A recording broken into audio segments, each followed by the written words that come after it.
Glória seja dada ao nome do Senhor nosso Deus. Se nós honrarmos e obedecermos o Senhor, a promessa é que nós temos o melhor de Deus para as nossas vidas. Eu quero ler a palavra de Deus com você. Abra sua Bíblia aí comigo no livro de Isaías, no capítulo 6. Vamos ler todo esse capítulo para meditarmos na palavra do Senhor nessa noite. Fala sobre o tema: Isaías é escolhido e consagrado para profeta. Diz assim a palavra de Deus: No ano em que morreu o rei Uzias, eu vi ao Senhor assentado sobre um alto e sublime trono, e o seu séquito enchia o templo. Os serafins estavam acima dele, cada um tinha 6 asas, com 2 cobriam o rosto, com 2 cobriam os pés, e com 2 voavam, e clamavam uns para os outros, dizendo: Santo, Santo, Santo é o Senhor dos exércitos. Toda a terra está cheia da sua glória. E os umbrais da porta se moveram com a voz do que clamava, e a casa se encheu de fumaça. Então disse eu: Ai de mim, que eu vou perecendo, porque sou um homem de lábios impuros, e habito no meio de um povo de impuros lábios, e os meus olhos viram o Rei, o Senhor dos exércitos. Mas um dos serafins voou para mim, trazendo na mão uma brasa viva que tirara do altar com uma tenaz, e com ela tocou a minha boca e disse: Eis que isso te tocou os teus lábios, e a tua iniquidade foi tirada, e purificado o teu pecado. Depois disso ouvi a voz do Senhor que dizia: A quem enviarei, e a quem há de ir por nós? Então disse eu: Eis-me aqui, envia-me a mim. Então disse ele: Vai e dize a este povo: Ouvis de fato e não entendeis, e vedes em verdade, mas não percebeis. Engorda o coração desse povo e endurece-lhe os ouvidos e fecha-lhe os olhos. Não venham ele a ver com os seus olhos, e a ouvir com os seus ouvidos, e a entender com o seu coração, e a converter-se e a ser curado. Então disse eu: Até quando, Senhor? E respondeu: Até que se assolem as cidades e fiquem sem habitantes, e nas casas não fique morador, e a terra seja assolada de todo, ou seja, totalmente assolada. E o Senhor afaste dela os homens, e no meio da terra seja grande o desamparo. Mas se ainda a 10ª parte dela ficar, tornará a ser pastada, e como o carvalho e como a azinheira, que depois de se desfolharem, ainda ficam firmes. Assim, a santa semente será a firmeza dela. Meus amados irmãos, o texto que nós lemos fala sobre o chamado profético de Isaías. Isaías, ele foi chamado por Deus no tempo ainda de Uzias. Ele exerceu o ministério em um longo período, entre Uzias e Ezequias, sendo morto, segundo a tradição, pelo rei Manassés, que era filho de Ezequias, cerrado ao meio. No entanto, essa tradição é incerta, não se sabe ao certo se Isaías teria mesmo morrido cerrado ao meio por Manassés. Mas uma grande parte dos historiadores e teólogos, seguindo algumas tradições antigas, entendem que Isaías morreu cerrado ao meio por ordem do rei Manassés, que era filho de Ezequias. No entanto, Isaías, ele profetizou um período de mais de 40 anos, quase meio século. no período de Uzias, Jotão, Acais e Ezequias. O período do chamado de Isaías foi o período de 740 antes de Cristo. Isaías foi conhecido como o mais sublime dos profetas. Ele escreveu o livro que leva o seu nome, com 66 capítulos, podendo ser chamado de mini-bíblia, ou a Bíblia do Antigo Testamento. O livro de Isaías está dividido exatamente como a Bíblia no todo está dividida. Os 39 capítulos primeiros de Isaías fala de coisas mais passadas, de coisas antigas. E os 27 capítulos posteriores falam de profecias escatológicas, de coisas que ainda aconteceria. É mais ou menos como o formato da Bíblia no todo. O Antigo Testamento, os 39 livros do Antigo Testamento, fala dos tempos dos profetas, dos reis, dos juízes, e os 27 livros do Novo Testamento é dedicado ao cumprimento dessas profecias e também fala de coisas futuras. Portanto, Isaías é considerado o príncipe dos profetas. Isaías era casado com uma mulher conhecida como profetisa.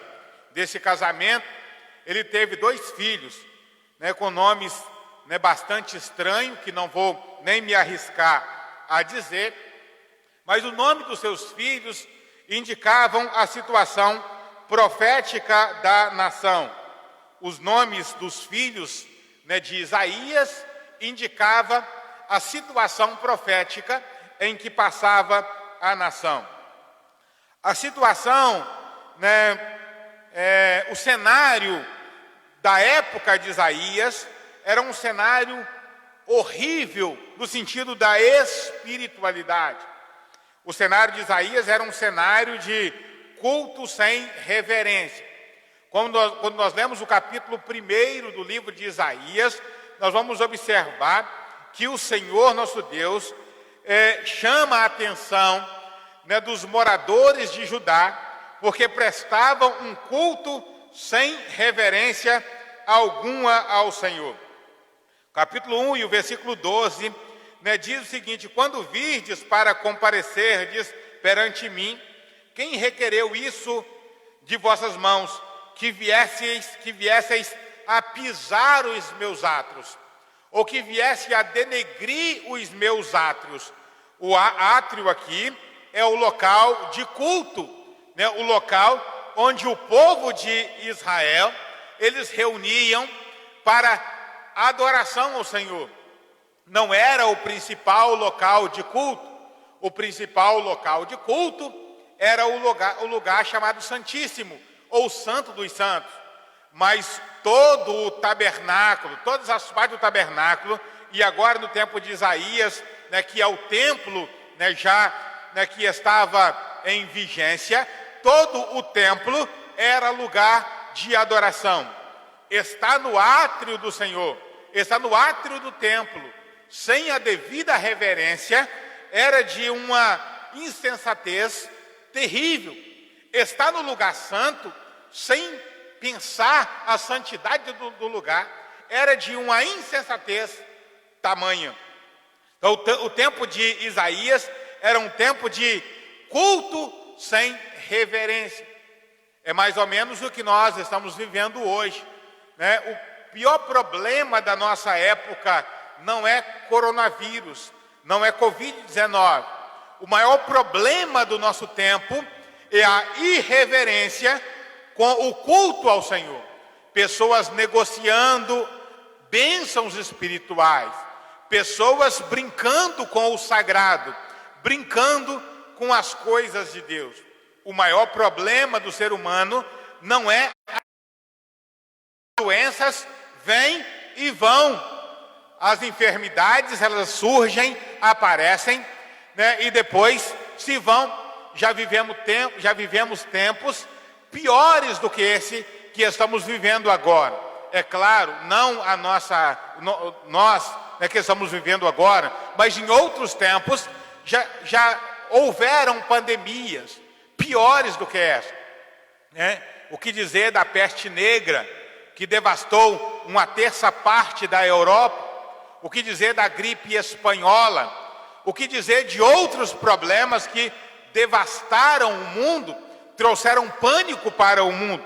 Então, o maior problema do ser humano não é a gripe espanhola, não é a gripe asiática. O maior problema do ser humano não é a peste negra, não é a Covid-19.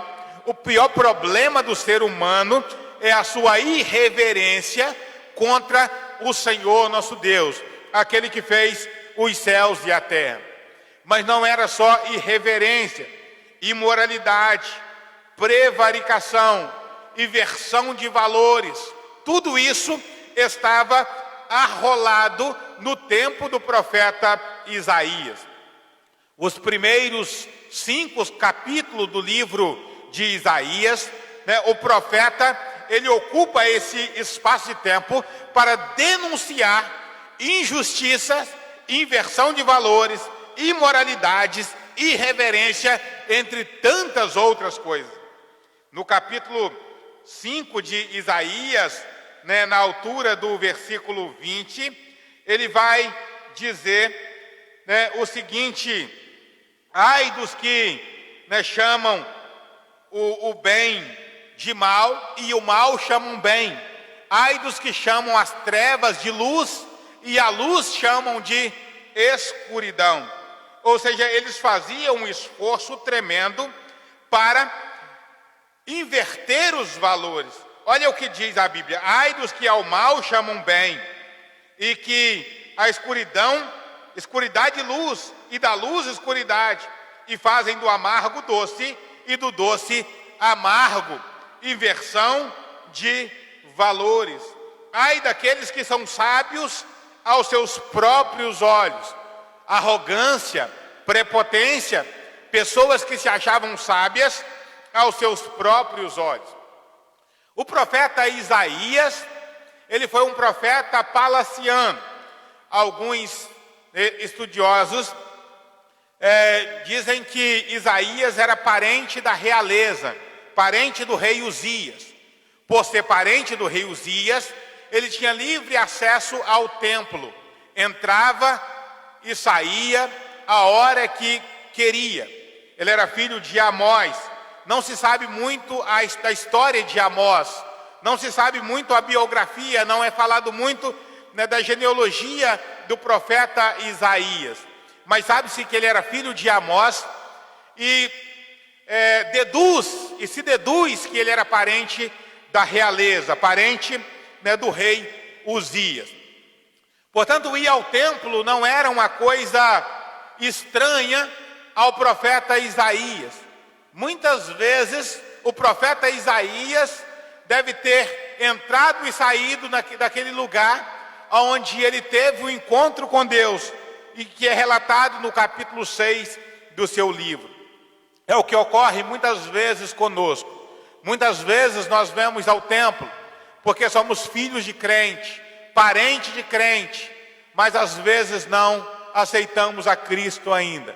Ainda não temos tido o real encontro com o Senhor nosso Deus. Não adianta ser filho de crente, não adianta ser amigo de crente, não adianta ser parente de crente. O que precisa é converter-se a Cristo para a salvação. Os amigos dos crentes ficarão aqui no arrebatamento da igreja, caso não aceitem a Jesus como Salvador. Os filhos dos crentes ficarão aqui pela ocasião do arrebatamento da igreja, caso não aceitem a Cristo como Salvador. Não adianta ser parente de crente, ser amigo de crente, bater nos ombros dos crentes e dizer que gosta dos crentes, que gosta dos evangélicos. Não é apenas isso. Você precisa aceitar a Jesus como seu Salvador.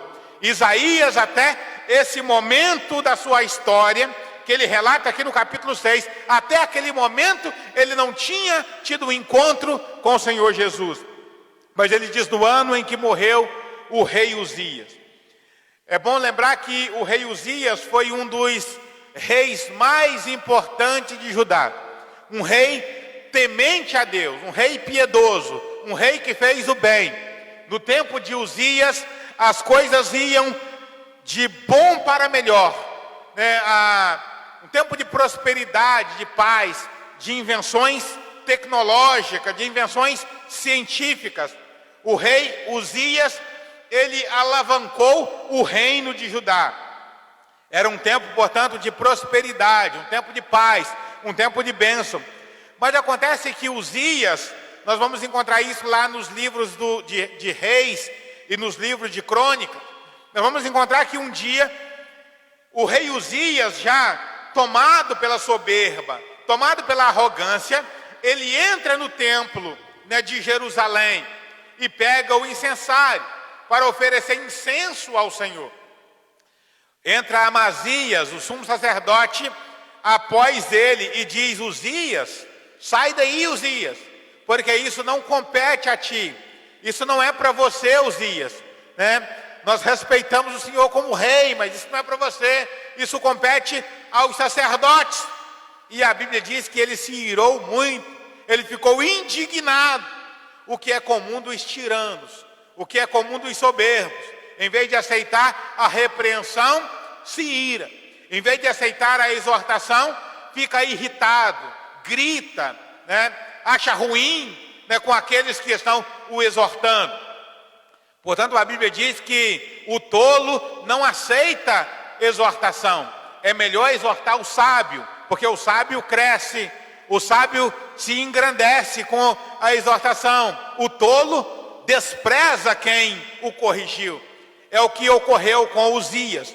A Bíblia diz que no mesmo momento em que ele fica indignado, que ele fica irado, ele é tirado à força do templo pelos sacerdotes do Senhor, que não podia permitir tal abuso, que não podia permitir tal inversão de valores, o tira do templo e imediatamente nasce uma lepra na testa de Uzias. E ele vai morar em casa separada até o dia da sua morte. De um grande homem, passa a ser um homem rejeitado, um homem que vive sozinho, isolado, de um homem que teve um grande sucesso, agora amarga o triste fracasso de não ouvir a voz de Deus e ouvir a voz dos homens chamados pelo Senhor. Quando morreu o rei Uzias, no ano em que morreu o rei Uzias, Isaías diz: eu vi o Senhor. É interessante que Isaías tem uma experiência pessoal com Deus. Ele não diz no ano em que morreu o rei Uzias, o sacerdote me falou do Senhor. No ano em que morreu o rei Uzias, o sumo sacerdote me falou do Senhor. No ano em que morreu o rei Uzias, os juízes, os sacerdotes tiveram um grande contato com o Senhor. Não, ele diz: no ano em que morreu o rei Uzias, eu vi o Senhor. É experiência pessoal, particular com Deus. É muito bom que contemos a experiência de alguém. Contamos a experiência das irmãs do ciclo de oração. É muito bom ouvirmos as experiências dos outros e contar as experiências dos outros. É muito bom, mas o melhor é ter experiência com Deus, para contarmos a nossa própria experiência com Deus. Experimente andar com Deus por um dia. Experimente tirar algum momento de oração para Deus falar ao seu coração, para que você possa dizer como Uzias: eu vi o Senhor. Eu não estou contando de experiência que um certo pastor teve com Deus. Eu não estou contando de experiência que um certo obreiro teve com Deus. Eu estou contando de uma experiência que eu tive com Deus. Eu vi o Senhor. Nesse capítulo, o capítulo 6 de Isaías, Isaías ele fala de 3 momentos. Primeiro, no primeiro momento, do versículo 1 até o versículo 4, ele descreve o Senhor, com o qual ele teve uma tremenda experiência. Ele descreve Deus, que ele tem a experiência com ele. O Adonai, na língua hebraica, Senhor, né, Adonai. Eu vi o Adonai, eu vi o Senhor. E ele descreve quem é esse Senhor. Esse Senhor, né, segundo Isaías, o Deus de Israel, estava sentado sobre um alto e sublime trono, e o seu séquito enchia o templo, ou seja, as abas da sua veste, né, as barras da sua vestimenta, enchia o templo. Isaías diz que ele viu o Senhor assentado em um alto e sublime trono. A primeira expressão, alto, mostra para a grandeza do Senhor, né? Está em um alto lugar. O Senhor é grande. Isaías vê aqui a grandeza de Deus. Deus é grande. Deus é grande. E como Deus é grande, Ele é maior do que os nossos problemas. Ele é maior do que a nossa ansiedade. Ele é maior do que a nossa alegria. Ele é maior do que a nossa prosperidade.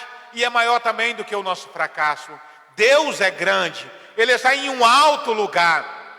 Quando Isaías vê Deus como um ser grande, ele vê Deus como alguém que ele precisava olhar para cima para ver Deus.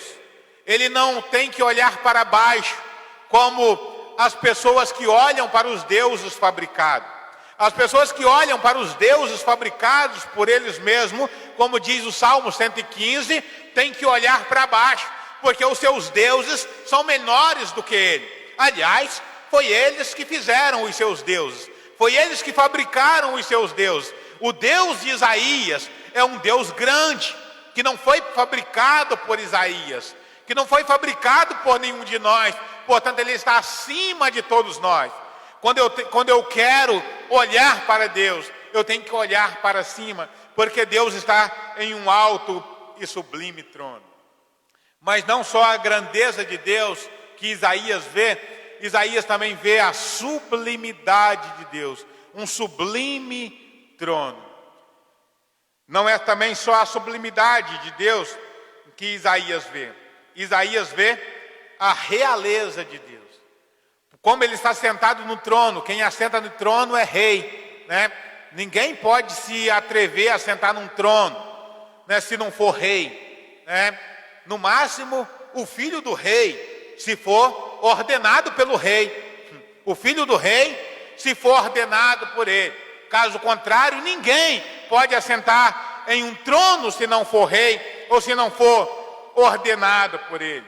Então aqui Isaías contempla a realeza de Deus. E ao contemplar a realeza de Deus, Isaías também contempla uma outra coisa, a santidade de Deus. Os serafins, que era uma classe, ou que é uma classe angelical, né, que tem esse nome de serafins, né, cujo nome significa ardente, porque resplandecem, né, como chama de fogo. Esses serafins estavam acima do Senhor, estavam acima dele, não porque os serafins são maiores do que Deus, mas acima do Senhor, né, por questões, né, de louvor, por questões de glória, por questões de majestade, né, de honra. Os serafins estavam acima do trono, cantando santo, santo, santo é o Senhor dos exércitos. Então, embora os serafins estão acima do trono, eles não arrolam a santidade para eles. Eles não arrolam, eles não alegam, eles não trazem a santidade para eles. Eles trazem a santidade para quem está no trono. E diz santo, santo, santo, santo é o Senhor dos exércitos. Embora os anjos sejam santos, eles não proclamam a sua própria santidade. Eles proclamam a santidade de quem está assentado no trono. Isaías, depois que vê essa imagem fantástica de glória e de poder, ele diz: ai de mim que vou perecendo, ai de mim. E aqui, a partir do versículo 5, ele começa a falar dele mesmo, até o versículo 8. Primeiro, ele fala da sua condição miserável. Ai de mim, Ai de mim. Essa expressão ai é uma expressão de juízo, uma expressão de quem está sendo chamado a um julgamento. Por isso o profeta diz: ai de mim que vou perecendo.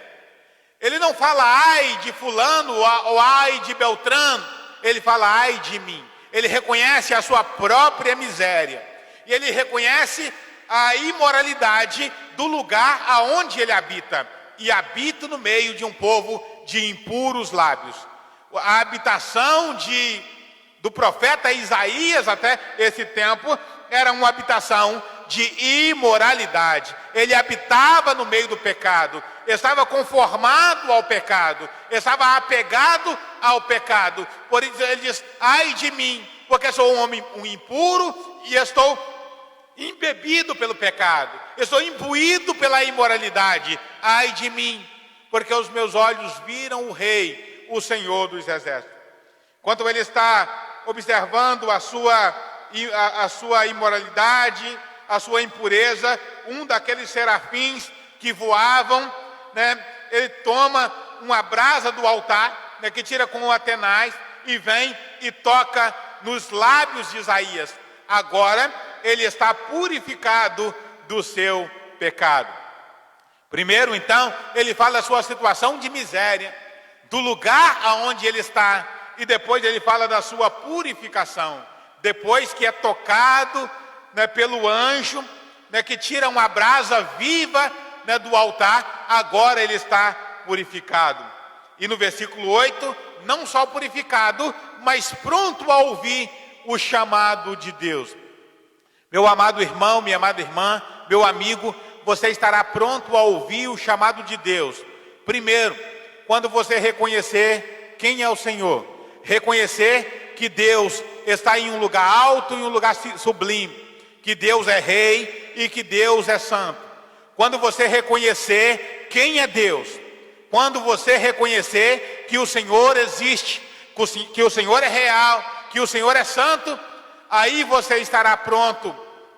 Depois ainda que você reconhecer a sua miséria, que você reconhecer o seu pecado. Você primeiro precisa reconhecer a grandeza de Deus, e segundo, reconhecer a sua pequenez, como eu também. Vamos reconhecer a grandeza de Deus e reconhecer as nossas misérias. Depois que Isaías reconhece a miséria, o Senhor o purifica. Não é o anjo que purifica Isaías, é o Senhor que purifica Isaías por meio do anjo. Porque o anjo, ele não podia fazer aquela atitude sem ser ordenado por Deus. O serafim, por mais santo, por mais ardente que fosse, por mais brilhoso que fosse, por mais interessante e poderoso que esse anjo fosse, ele não poderia purificar Isaías sem a ordem expressa do Senhor nosso Deus. Portanto, Isaías é purificado por Deus por intermédio de um anjo. E agora ele fala da situação da nação de Judá. A partir do versículo 9, depois que ele aceita o chamado de Deus, o Senhor diz para ele: vai e diz a esse povo: de fato, ouvis de fato e não entendeis.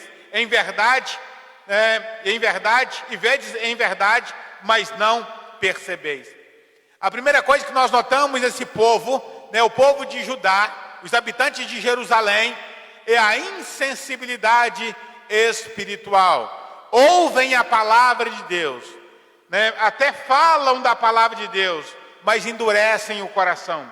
Ouvem e veem, mas não entendem e não percebem. Não percebem, não é porque Deus não queira que eles não percebam, é porque o coração deles está empedernido, o coração deles está embrutecido. E diz aqui: engorda o coração desse povo, engorda o coração desse povo, endurece-lhes os ouvidos e fecha-lhes os olhos e os ouvidos. Não venham eles a ver com os olhos, e a ouvir com seus ouvidos, e a entender com o coração, e a converter-se e a ser sarado. Estavam enfermos, quase mortos espiritualmente, mas não queriam a cura, não queriam ser sarados. né? Um coração inchado, um coração cheio de insensibilidade, não querendo compreender a voz do Senhor. E Deus fala com o profeta Isaías, atendendo ao pedido ou a pergunta de Isaías: até quando, Senhor? Até quando vai permanecer essa situação? Até quando os homens vão ouvir Deus e endurecer o coração? Até quando os homens vão ouvir a palavra de Deus, mas preferir a mentira do que a verdade? Até quando os homens vão ouvir Deus, mas preferir as trevas do que a luz? Preferir a imoralidade do que a pureza? Até quando, Senhor? E Deus fala: até que a cidade fique sem morador, até que a terra fique assolada. A terra vai continuar sendo assolada, até que o homem entenda a vontade de Deus. A terra vai continuar sendo assolada, até que fiquem sem habitante, até que as casas fiquem sem morador e a terra seja totalmente assolada. Mas se ainda uma 10ª parte dela ficar, tornará a ser pastado. Ou seja, os remanescentes, aqueles que ficarem, ainda serão colocados à prova, como o carvalho, a azinheira, que depois das folhadas ainda ficam firmes. Assim a santa semente será a firmeza dela. Deus está querendo dizer ao profeta Isaías que haverá um remanescente fiel, um remanescente que não se curva diante dos problemas da vida, um remanescente que está mais preocupado com Deus do que com as coisas dessa terra. As coisas dessa terra, elas vêm e vão, são passageiras, mas a palavra de Deus permanece para sempre. O meu e o seu coração não deve estar preocupado com Covid-19. O meu e o seu coração não deve estar preocupado com a situação financeira do nosso país ou de outros países. O meu e o seu coração deve estar preocupado se estamos salvos ou não, se estamos preparados para o arrebatamento ou não, se Jesus vir hoje, se vamos para o céu ou não, se a morte chegar para nós hoje, se vamos para o céu ou se vamos para o inferno. Se você morrer hoje, você vai para o céu ou vai para o inferno? Se o coronavírus te matar nessa noite, você vai para o céu ou vai para o inferno? Se a dengue ou chikungunya ou outra doença te matar essa noite, você vai para o céu ou vai para o inferno? Se nessa noite te pedir a sua alma, o que você tem preparado, para quem será? Essa deve ser a preocupação verdadeira do seu e do meu coração. A santa semente aqui é o remanescente, aqueles que não se curvam diante de nada e de ninguém, cuja preocupação é Deus, cuja preocupação é o Senhor. As coisas dessa vida são passageiras e banais, são adendos. A nossa prosperidade aqui, o que adquirimos aqui, é um adendo, é um algo a mais, mas que não pode ocupar o lugar do Senhor no nosso coração. O nosso coração tem que entender que Deus é santo. E como Deus é santo, a profanação não pode ocupar o nosso lugar. Que Deus está assentado em um alto e sublime trono. E como Deus está assentado em um alto lugar, a idolatria não pode fazer parte do nosso coração. A imoralidade não pode fazer parte dos nossos lábios e do nosso coração. Que Deus abençoe você, que Deus abençoe a sua casa, para que eu e você sejamos essa santa semente. Embora que tudo seja assolado, embora que tudo seja devastado, ainda bem não terminou, não passamos a fase do coronavírus, um anúncio de que poderá vir uma nuvem de gafanhoto, que venha, né? Os gafanhotos não vão tirar a minha paz e a paz do seu coração. Quem está em Cristo sempre vencerá. Nós vencemos, né? Estamos vencendo o coronavírus, vamos vencer os gafanhotos se eles vierem, se não vierem melhor ainda, mas se vierem, nós os venceremos em nome de Jesus, porque a nossa firmeza está no Senhor Jesus. A firmeza do nosso coração não está nessa terra. A nossa firmeza está em Cristo Jesus, porque nós aprendemos e descobrimos que nós podemos ser melhores. Nós podemos ser melhores, não por nós mesmos, mas por aquele que por nós morreu. Por Cristo que por nós morreu. Em Cristo que em nós morreu, por nós morreu, nós podemos ser melhores. Você precisa aceitar a Jesus como Salvador. Essa é a mensagem do profeta Isaías. O seu coração não pode continuar duro. Você não pode continuar insensível à voz de Deus. Você precisa aceitar a Jesus como seu Salvador. Que Deus abençoe você, que Deus abençoe a sua casa. Eu quero orar com você. Senhor Deus, muito obrigado por tudo que o Senhor tem nos feito. Nós te louvamos, bendizemos o teu nome e pedimos que continue conosco em o nome de Jesus. Amém. Terça-feira estaremos aqui novamente para aprendermos a palavra de Deus. Na quinta, culto de louvor e adoração. E no domingo novamente também, se o Senhor nos permitir. Se o Senhor não voltar antes para buscar a sua igreja, nós estaremos aqui para juntos transmitirmos a palavra de Deus e sentirmos Deus em nossas vidas. Com o nosso irmão Silas, que vai louvar o Senhor e também orar por nós, no final, depois que ele entoar o último louvor.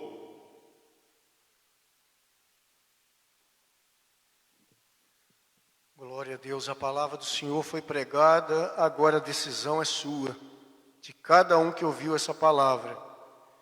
Há poder no nome e no sangue de Jesus para libertar as almas que estão perdidas, que estão oprimidas.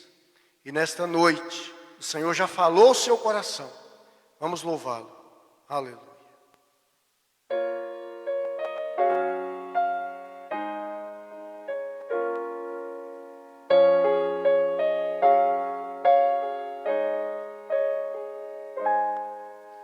Quem me poderá salvar? Cristo que verteu seu sangue, onde as manchas vou limpar, só no seu precioso sangue. Oh, que preciosa paz que vem da sua cruz, a qual me dá Jesus pelo seu precioso sangue.